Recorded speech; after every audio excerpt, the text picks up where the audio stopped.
포로 생활 때 기록한 거죠. 그러면 왜 이 다니엘이 포로에 끌려왔는가?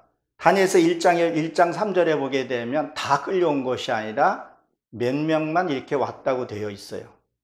그러면 온 이유가 왜 왔을까요? 이 포로에 끌려온 이유가 유다가 망했기 때문에 그렇다는 거예요. 유다가. 어떻게 보게 되면 다니엘은 하나님의 택함 받아서 그곳에 왔는지 모르겠습니다. 1장에 이렇게 보게 되면요, 다니엘이 흠이 없고 왕이 용모가 아름다워 이렇게 학문이 능통한 자, 하나님을 갈급하고 사모하는 자를 하나님이 끌어서 바벨론에 오게 되는 과정들이에요. 이 느부갓네살이라는 뜻은 이게 뛰어난 신한 의미를 갖고 있는데, 왜 유다가 망했는지를 우리가 알아야 돼요. 미가서를 쭉 보게 되면 이들이 타락했기 때문에 그렇다는 거예요. 타락 과정입니다. 근데 여기에서 지금 다니엘은 뭐냐면 하나님이 강권으로 끌어다 놓은 거예요. 강권으로 끌어다 놨다는 거예요. 그래서 여러분들이 여기에 앉아있고 이 말씀을 듣는 것이 하나님의 축복인 줄 여러분 믿으시기 바랍니다. 저거 어떤 편향하거나 그런 의미로 얘기하는 것이 아니라, 큰 교회나 대형 교회 같은 보게 되면 사람의 이 영혼을 만져주고 영혼의 위로를 받고 영혼의 치료함을 받아야 되는데 감성으로 하는 경우들이 너무 많잖아요. 음향, 사운드, 시스템, 그 색스폰 불면서 하나님의 말씀이 어디에 있고 내가 어떤 삶을 살아야 되는 게 잔잔하게 내 영혼을 터치해주고 그 영혼에서 내가 드러나서 하나님을 갈망해서 찾아가야 되는데, 그것보다 외적인 내가 오늘 예배 드렸어, 주일 지켰어, 그걸로 만족하고 돌아가서 종교 행위로 만드는 경우들이 괴로 많은 것을 제가 봤어요. 그렇지만 소수이지만 하나님의 택한 자는, 말씀을 사모하는 자는 이 자리에서 같이 은혜를 나누게 하신 것을 여러분 믿으시기 바랍니다. 아멘. 하나님을 사랑하는 자 있게, 말씀을 찾는 자 있게, 갈급한 자 있게 귀한 말씀을 주신다는 것을 여러분 믿으시기 바랍니다. 아멘. 첫째는 내 이 말씀을 전하면서 내가 살기 위해서요. 내가. 아멘. 여러분들이 들을 자 있게 듣고 이 은혜를 받은 자 있게 하나님의 그 축복이 있지만, 첫째는 내가 살아야 되겠다. 나도 이 말씀을 준비하면서 하나님, 나도 이 말씀대로 살게 해주세요. 이 말씀이 내게 되게 해주세요.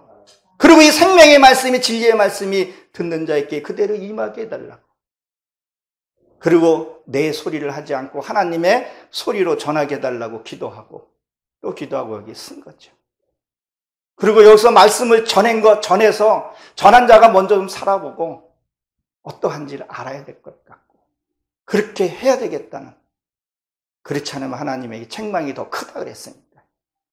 여러분도 오늘 귀한 말씀으로 받으시기 바랍니다. 아멘. 이 아리옥과 다니엘은 이 굉장히 신분이 두툼한 관계였고 신뢰하는 관계였죠.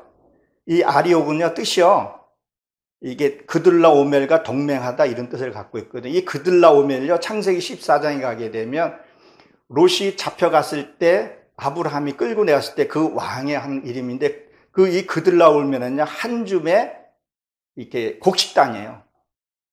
그러니까 말씀을 귀중히 여겼다는 거예요. 말씀 하나를. 우리가 이 말씀, 물 한 방울, 겨자씨 하나, 거기에 숨겨놓은 비밀들이 엄청나게 많아요. 그리고 이 아리옥은요, 느부갓네살의 사형 집행자라는 의미를 갖고, 사형 집행.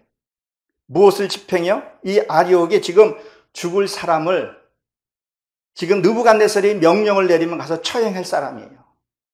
그 사람을 지금 처형을 하려고 지금 대기하고 있는 거죠. 우리는 하나님의 형상을 이루고 천국에 가야 할 줄로 믿습니다. 나의 변하지 않는 육의 속성, 그걸로 가지고는 천국 갈 수 없다는 거예요. 지금은 요새는 천국과 지옥의 설명을 잘 안 하고 있는데, 천국과 지옥은 분명히 있고 거기에 대해서 하나님이 하신 얘기가 역사적으로도 분명히 있잖아요. 잠수가요. 겟셈 그 동산에 그 흰놈의 골짜기, 거기가 밑에가 뭐예요? 다 용왕으로 옛날에 사형수나 고아나 거기다가 던져요. 그러면 거기에 들어가면 거기서 타 죽고, 나무에 걸리면 뭐예요? 썩어서 구더기가 생기잖아요. 그걸 보고, 실질적으로 그걸 보고 예수님이 얘기를 한 거예요. 지금도 이스라엘 소각장이나 불이 꺼지지 않는 그 골짜기가 지금 소각장으로 쓰고 있다는 거예요. 거기하고 예루살렘하고 직상거리로 한 400m밖에 이게 보인다 그래요. 천국과 지옥은 분명히 있습니다. 내가 죽었을 때, 이 사명 끝나고 죽었을 때 내가 어떤 모습으로 하나님 앞에 서냐는 거예요. 유다서 1장 9절에 보게 되면 모세가 죽었을 때 어떻게 했어요? 천사와 마귀가 다투었다 그랬었어요. 내가 이 흐릿했던 거, 정말 긴 거 아닌가 믿고 했던 것들이 내가 눈을 딱 감는 순간에 눈을 또 영적인 눈이 딱 열렸을 때 하나님 앞에 섰을 때는 그 사람의 모습은 천사의 얼굴로 너무 기다렸듯이 너무 사모한 마음으로 가기 때문에 기쁘지만 눈을 딱 떴는데 소칙 말하는 저승사자가 서 있으면 어떻게 되겠어요? 자, 여기서 꿈을 풀어주는데요. 여러분, 이 꿈이라는 것이요. 이 꿈이, 이 원문을 푼다는 것은 활짝 열리다, 이런 의미를 갖고 있어요. 이게 꿈이요, 말씀이요, 진짜 활짝 열려져야 돼요.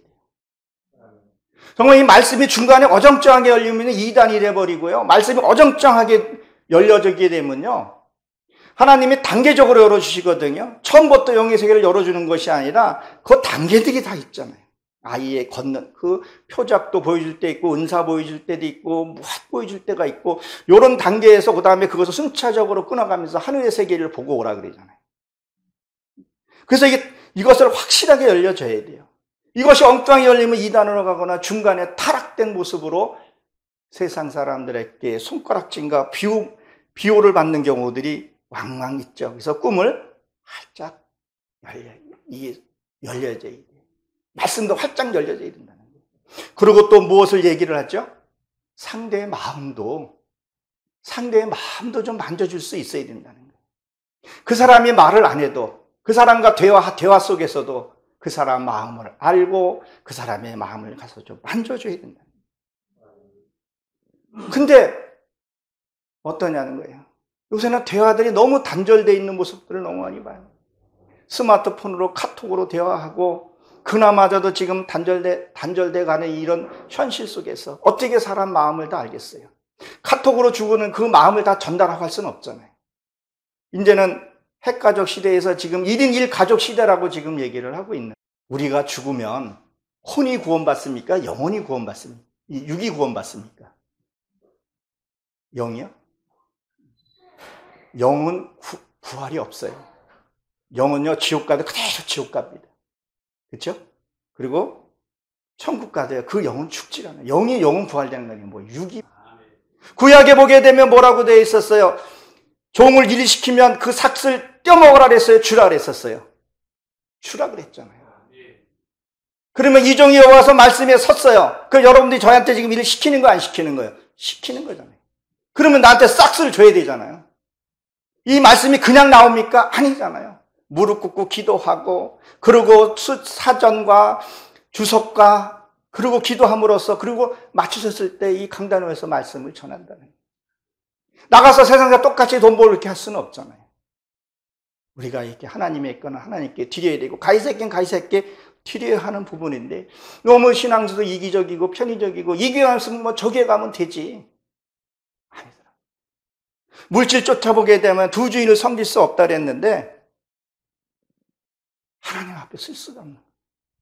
하나님은 살아계시는 것을 여러분 믿으시죠? 아멘. 저도 하나님이 살아계시고 여기까지 인도하시고 그리고 순종의 마음으로 여기까지 오게 됐다.